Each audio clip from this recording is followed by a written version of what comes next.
রাজনীতি চলছে, বিশেষ করে বিজেপিকে আটকাবার জন্য।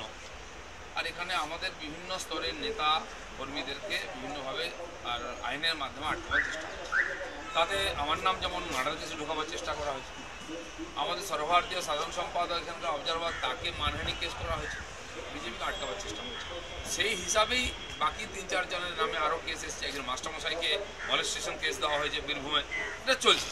তো যেটা শিশু পাচারের কথা, আগের যার নাম এসেছেন তিনি ডাক্তারবাবু, বহু বছর হসপিটালে যুক্ত ছিলেন, তাকে ফাঁসানো সহজ, জানি না সত্যমিত্র, সেটা তো সময় ঠিক হবে।